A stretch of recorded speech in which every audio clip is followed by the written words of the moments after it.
네, 사법행정권 남용 의혹과 관련한 법원행정처 내부 문건이 어제 공개되면서 논란이 커지고 있습니다.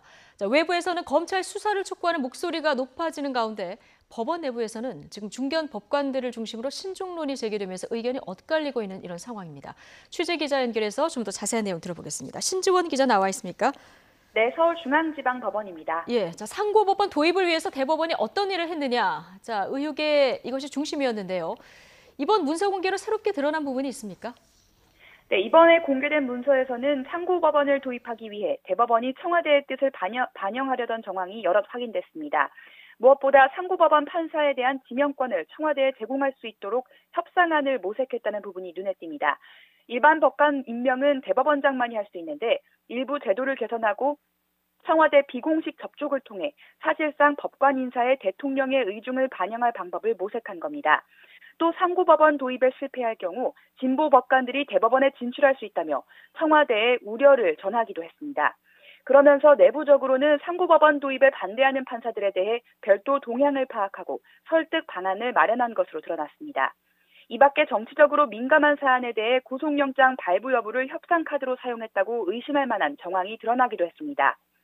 지난 2015년 친박 실세들에게 불법 정치자금을 제공했다고 주장한 이른바 성완종 리스트 사건과 관련해 정치수사로 법원의 부담이 예상된다며 6월 임시국회까지 영장의 적절한 발부에 관심을 가져야 한다고 기록한 겁니다. 법원의 고유 권한까지 협상 방안으로 삼았다는 논란이 제기되는 가운데 일각에서는 아직 공개되지 않은 나머지 문건들도 모두 공개해야 한다는 목소리가 나오고 있습니다. 네, 지금 여론은 뭐 수사해야 된다 이런 목소리가 나오고 있는데요. 법원 내부 반응은 지금 엇갈린다면서요. 네, 그렇습니다. 아무래도 중견급 판사들과 일선 판사들 사이에 온도차가 있습니다. 사법부 구성원으로서 책임감을 통감한다는 입장은 같지만 특별조사단 문건 전체 공개와 검찰 수사 필요성에 대해서는 의견이 엇갈리는 겁니다. 서울고등법원 부장판사들은 어제 임시회의를 열고 조사 결과를 무겁게 받아들이지만 형사 고발로 이어질 경우 법관과 재판의 독립이 침해될 수 있다며 깊은 우려를 표했습니다. 앞서 서울중앙지방법원 부장판사들은 수사 필요성 여부에 대한 뜻을 모으지 못하고 책임감을 통감한다는 수준에서 결의하기도 했습니다.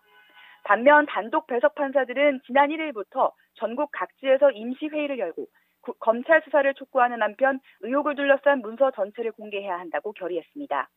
어제 사법발전위원회 간담회에서도 수사가 불가피하다는 대다수 의견이 다수 제기된 가운데 양승태 전 대법원장에 대한 시민단체와 법률가 단체의 형사 고발이 잇따르면서 실제 검찰 수사로 이어질지 긴장감이 높아지고 있습니다. 지금까지 서울중앙지방법원에서 YTN 신지원입니다.